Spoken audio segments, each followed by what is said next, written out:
Qu'allez-vous manger ce midi ou qu'avez-vous mangé ce midi? Alors on pose cette question parce que cette vidéo elle est dédiée au repas du midi, au lunch, et je vais en profiter non seulement pour vous donner plein d'idées adéquates pour un bon repas de midi, à la fois sain, à la fois savoureux et qui conviennent aux besoins du corps, et par la même occasion j'en profite pour démanteler quelques idées préconçues qu'on a sur ce repas. Donc bienvenue dans cette vidéo, je suis Véronique Declercq, fondatrice de l'alimentation joyeuse. Donc toujours là pour essayer de vous donner des idées, pour vous inspirer, pour vous donner envie de mettre les bonnes choses dans votre assiette. Alors en ce qui concerne ce repas de midi, je vous ai préparé quelques photos et on va les discuter ensemble. Je vais en profiter en même temps pour justement rendre la vie dure à ces quelques idées préconçues tenaces qu'on a parfois au sujet du repas du midi. Donc voilà un petit peu les exemples que je vais vous donner. Vous allez voir, il y a des choses, on va parler du chaud, on va parler du froid, du cru, du cuit. Tout ça en fait n'a pas beaucoup d'importance. Il y a vraiment moyen de composer des repas du midi avec toutes sortes de choses. Alors par rapport à tout ça, la première idée préconçue qu'on entend souvent au sujet du repas du midi, c'est sur une journée, il faut un repas chaud et 2 repas tartines. Euh, je ne sais pas d'où ça vient, ça, c'est cette sorte d'habitude, d'organisation qu'on a prise, mais en fait, on pourrait manger chaud 3 fois par jour, on peut manger froid 3 fois par jour. La température en tant que telle n'a pas d'importance. C'est vraiment plus la composition de l'assiette qui est importante. Et justement, par rapport au repas du midi, vu que c'est ce repas-là qu'on parle ici dans cette vidéo, ça peut être chaud, ça peut être froid, mais surtout, ça doit être complet. Et généralement, on a plutôt ce repas tartine à midi parce que bon, voilà, ça va vite, c'est pratique. Mais c'est pas vraiment ce qu'il y a de plus adéquat pour ce moment de la journée. Alors justement, je vais vous montrer plein d'autres exemples. Ce dont on a besoin pour le repas du midi, c'est vraiment un repas complet. Donc chaud ou froid, ça n'a pas d'importance, mais ce serait vraiment une question de composition. Et j'ai envie de dire même plus de composition, c'est de proportion. Quelle quantité de légumes par rapport à de la viande ou du poisson, par rapport à des féculents. Donc comment est-ce que ça s'équilibre dans l'assiette? Alors deuxième idée qu'on entend souvent aussi, c'est si je mange un repas complet à midi, je vais somnoler l'après-midi à cause de la digestion. Alors là, je peux vous dire que ce qui va vous faire somnoler à coup sûr, c'est le rendez-vous du coup de pompe, c'est le fameux sandwich baguette qu'on a si souvent le midi. Quand on mange un sandwich, une baguette, on provoque sur la glycémie, le taux de sucre dans le sang, le même effet que si on mangeait plus de 20 morceaux de sucre. Quand on fait monter la glycémie aussi vite et aussi fort que ça, automatiquement après, on tombe en hypoglycémie. L'hypoglycémie, j'ai envie de dire par définition, c'est le coup de pompe assuré. Le coup de pompe ou la fringale, ça peut être l'un ou l'autre. Donc cette question de digestion, on peut très bien avoir de nouveau un repas complet, bien composé, avec des bons aliments et avoir une digestion qui passe inaperçue et donc justement une bonne concentration, une bonne énergie dans l'après-midi. Alors une autre idée, encore une sur ce fameux lunch, c'est de se dire oui mais si je mange un repas complet à midi, je vais grossir. Là de nouveau, si vous faites attention à votre ligne et que du coup vous dites non moi je mange juste une petite salade à midi, résultat vous risquez d'avoir faim 2 heures plus tard. Et là, bonjour les fringales, bonjour le grignotage. Et c'est plus ça qui va vous faire grossir que si vous aviez mieux équilibré votre repas du midi. Parce qu'avec un repas mieux équilibré le midi, vous aurez moins faim, ce sera confortable l'après-midi et pas cette lutte de j'ai besoin de manger quelque chose, j'ai faim, j'ai envie, j'ai besoin, voilà, tous ces sentiments qu'on peut avoir dans l'après-midi. Et quand même vous ne grignoteriez pas dans l'après-midi, si vous avez eu un repas qui est, on va dire, trop léger, disproportionné, avec comme une petite salade le midi, c'est le repas du soir qui va être du coup plus copieux. Et justement, si vous faites ça parce que vous faites attention à votre ligne, sachez que c'est le repas du soir qui est le repas qu'on stocke le plus parce que vous ne pouvez pas le brûler après. Vous allez dormir, vous regardez la télé, il n'y a plus beaucoup d'occasions pour vraiment brûler ce que vous avez mangé. Donc c'est plutôt le repas du soir qu'il faut alléger. Et ça, si on veut le faire confortablement sans avoir faim tout le temps, eh bien il faut mieux manger pendant la journée. Donc attendez les exemples, vous allez voir qu'il y a moyen de mettre des chouettes choses, d'avoir des chouettes assiettes pour le midi. Alors justement, quand on parle de ces chouettes assiettes, j'entends déjà ce qu'on peut me dire en disant oui, mais moi j'ai pas le temps de me préparer un repas complet le midi. Moi non plus. Et je ne prends pas le temps le midi de commencer à cuisiner plein de choses.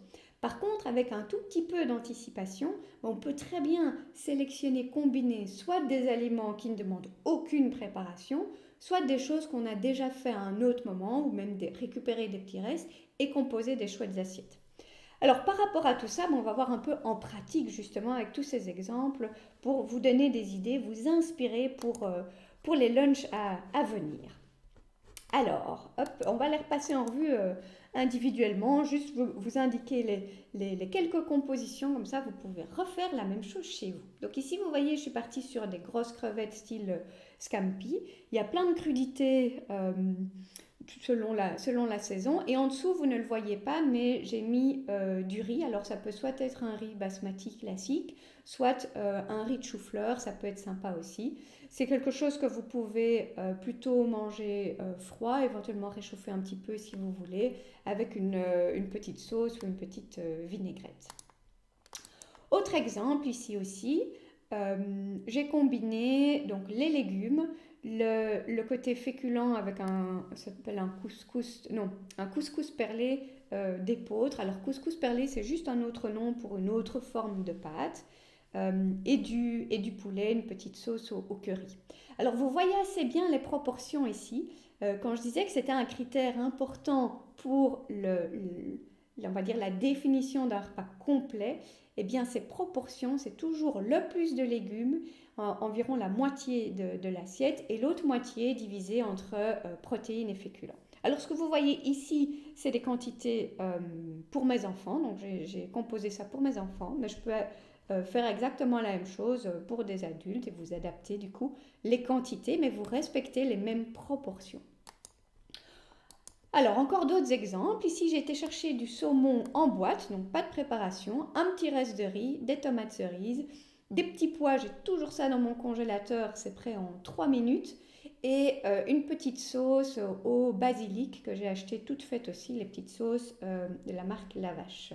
Et d'ailleurs, justement, je vous ai ici mis un petit assortiment de ce que j'utilise le plus souvent. Alors, soit des huiles et des vinaigres pour composer des vinaigrettes, soit des petites sauces toutes faites, genre curry avec des lentilles, la mangue, le basilic, etc.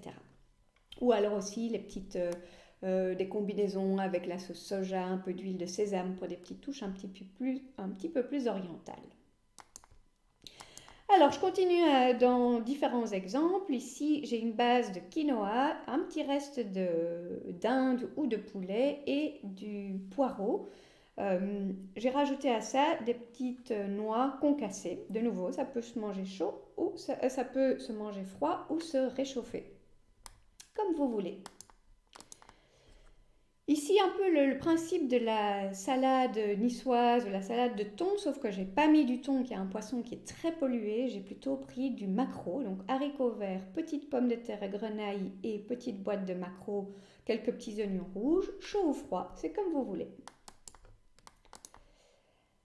Autre déclinaison avec des petits haricots verts, ici avec patates douces, feta et des petites herbes fraîches. Alors ça donne ça quand c'est je vais dire individuellement, et puis dans la lunchbox, voilà, ça peut donner des choses comme ça. Là aussi, c'est plutôt sympa à réchauffer, mais ça peut aussi se manger froid. Généralement, il suffit de rajouter une petite vinaigrette et on peut vraiment facilement avoir l'effet salade de cette façon-là aussi. Quand je vous parlais de combiner des restes, ici typiquement, c'est tout des restes d'autres repas. J'ai un reste de blanc de poulet, des petits brocolis qui restaient, un petit peu de lentilles. Et puis comme j'essaie vraiment de mettre cette moitié de légumes, c'est la partie la plus importante pour le lunch, j'ai rajouté une betterave rouge. Ça peut s'acheter déjà cuit sous vide au supermarché. Du coup, ça tient super longtemps, c'est pratique pour le dépannage, super sain aussi. Autres exemples, ici j'ai pris comme base un mix quinoa plus céréales. Vous trouvez ça de plus en plus, plein de céréales mélangées.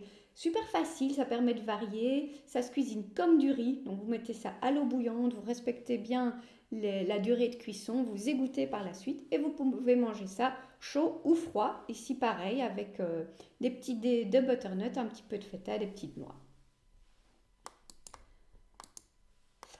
Autre exemple avec vraiment des restes, ici un reste de ratatouille d'épinards, de quinoa, j'ai ouvert une petite boîte de sardines.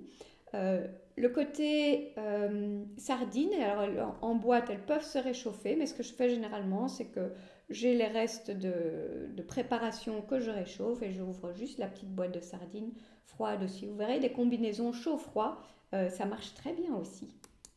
Et justement, parce que c'est tellement pratique ces sardines, ces maquereaux en boîte, et en même temps super sain, mais ici une autre combinaison avec de nouveau toute une série de petits restes, une base de salade, des patates douces, un petit peu de houmous à la betterave, des petites tomates cerises, des petites noix, et puis on ouvre une boîte de sardines.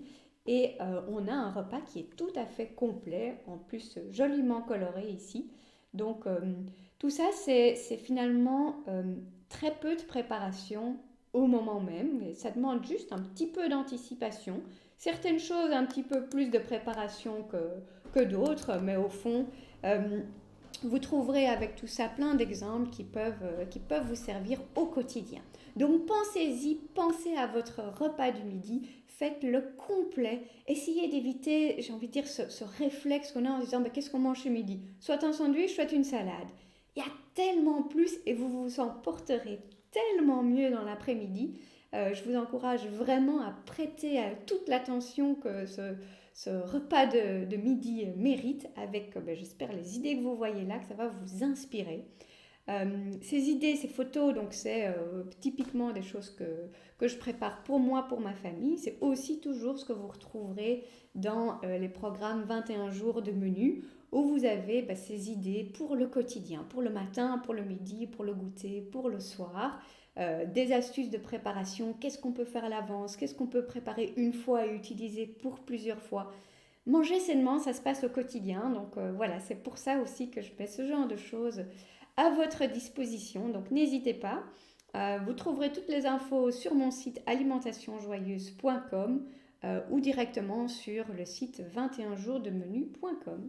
Alors bonne inspiration pour vos repas de midi et à très bientôt pour d'autres vidéos.